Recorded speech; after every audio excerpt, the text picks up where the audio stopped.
Hi everyone and welcome back to Dev Portal, your go-to channel for mastering database concept. Today we are starting a two-part series on store procedure and functions in PostgreSQL. In the first part, we will focus on store procedure, covering the difference between store procedure and functions and how to create and call store procedure. So let's get started. Before we dive into the store procedure, let's understand how they differ from functions in PostgreSQL. If we talk about store procedure, then the purpose is to design for performing operations such as data manipulation, like insert, update and delete. And it will not return any value to us when it comes to store procedure, but we can execute multiple SQL statements inside that procedure. One more thing is that we can control the transaction as well. We can manage transactions using commands like commit and rollback. But if we talk about functions, then the purpose is more focused on computations and returning a result. It may be a single value or a table. It means function always returns something to us, but procedure will not. And here transaction control is not there, that is feasible in procedures. So this is the basic difference between functions and procedure in PostgreSQL. In short, procedures are ideal for task automation, while functions are perfect for returning specific result. Now let's create a store procedure in PostgreSQL. Let me tell you what we are going to do. Here in the screen you can see we have an employees table and we have employees record. Total we have 15 records here, and for each employee salary is mentioned. Now what we are going to do, we will create one procedure that will update the salaries of all the employees. I just need to tell how much percentage I want to update. I will give, suppose if I give 5, it means it will increase the salary by 5%. So that procedure we will create, and then we will see how we can call it, how we can manage it. So now let me show you how we can create the procedure. Script already I have prepared, let me show you. So this is how we can create a procedure. We need to mention create procedure, which will define the procedure in the system. Then we need to mention the procedure name, that is update salaries. This is the procedure name. By default it will create under public schema because I haven't defined the schema name. Then I have mentioned in percentage increase as a numeric parameter. This is the input parameter that I am going to provide every time while running my procedure. This parameter will define me how much percentage of increase I want to provide in the salaries. Then language we have defined, and our script will start from here, line number 5 and line number 6. This is our SQL script, and then we have mentioned raise notice. This will print the message in the message box here in the console so that we know that this operation got completed. So now let me create this procedure first, and then we will see how we can call it.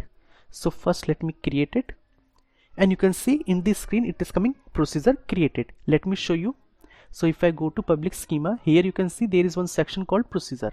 So currently nothing is there. Let me refresh, and now if I open this, you can see here update salaries is coming. Let me show you the SQL as well of this. So you can see this is the SQL, owner is Postgres because I have used Postgres credential to create this procedure. So once this procedure is created, this is stored in the database and can be reused any number of times. So this is one benefit. Now let me show you how we can execute this procedure.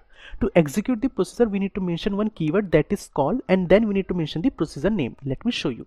So I will write call, and then I need to mention the procedure name, that is update salaries, and then I need to provide the input parameter as well. Suppose I have provided 5 here. So now what does it means? It will take 5 as an argument. It will increase the salaries of all the employees by 5%. Let me show you. So first, before running the procedure, let me show you. Here we have the records already.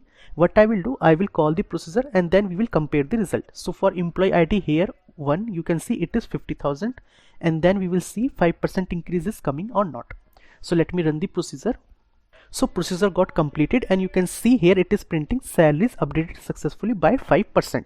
Now let me run this select query as well. Select all from public dot employees, and let me give order by clause, order by emp underscore id, so that we will get the employees record in the ascending order of employee IDs. So now you can see here it is coming 52500, but previously it was 50,000. Let's verify for some other record as well. Suppose here for record number 7, employee ID 7, it is 35k, and if I come here for employee ID 7, it is 36750. So it means our all the records got updated by 5% of increase in the salaries. So this is how we can call the procedure, we can create the procedure. As we can see, calling a procedure is simple and effective for performing repetitive tasks. Now one unique feature of stored procedure is that their ability to manage the transaction. Let me show you the example for that as well. Script again I have already prepared. Let me show you. I go to the next step, and here you can see I have mentioned if block. What I have done it here, everything will be same, just what I did, I changed the name, that is one thing, and I added the here business logic. What I am doing, if the percentage of increase, that is the input parameter that we are passing, if it is greater than 20, then in that case I will roll back the transaction. It means nothing will get committed in the database. And if that percentage of increase is less than 20, in that case I will commit the transaction in the database. It means your changes will reflect in the DB, updated changes. So first let me create this procedure, and currently as you can see, if I refresh, only one procedure is there. Let me show you again. You can see here only one procedure is there. And now what we will do, we will create this procedure. So procedure got created. Now let me refresh this, and you can see now two procedures are coming. Now same thing we will do here as well. To call the procedure, we need to mention call procedure name, and then if any parameter is there that we need to pass. So I will write call, and let me copy the name, update salaries with transaction. Let me give this space as well. And now first let me show you the example of rollback. So we have mentioned if percentage of increase is greater than 20, in that case nothing will get committed in the DB. So I will write here 21, and now we will verify these changes are reflecting or not. If you see, the current value of our employee salary is this, that we have just run the query, run the procedure with the 5% of increase, and then we will verify same thing we should get in our select query as well after running the new procedure with transaction. So let me run it. So you can see here it is printing transaction rollback because of too high of percentage that we have mentioned at line number 10. So this is one benefit, so that you can also rectify or debug that how your procedure is working. I have here added these things so that you know that okay, rollback has executed or commit has executed. So now let me write select query, select all from public dot employees, and then I need to mention order by emp underscore id, and we will verify the records. So you can see it is coming 52500 for employee ID 1, and here as well 52500 for employee ID 1. So it means our transaction got rollback, nothing got committed in the DB. So this is one of the example of transaction management under procedure. Now let me show you the commit section as well. So let me copy this line, and what I will do, I will execute with suppose percentage of 10. And we will verify now the updated records are reflecting or not. So you can see it is printing transaction committed successfully. Now let me run the select query on employees table, and now you can see for employee ID 1 it is 57750, and here it was 52500. Let's verify for some other record as well. Suppose for record number 14 it is 56700, and here if we come for 14 it is 632700. It means our procedure got run successfully with percentage of increase of 10% for each of these employees salary. So this is how we can manage the transaction. Two things you need to notice, that we have mentioned rollback as a keyword. It will roll back the entire transaction, and commit will commit the changes in the DB. So this is how we can manage the transaction.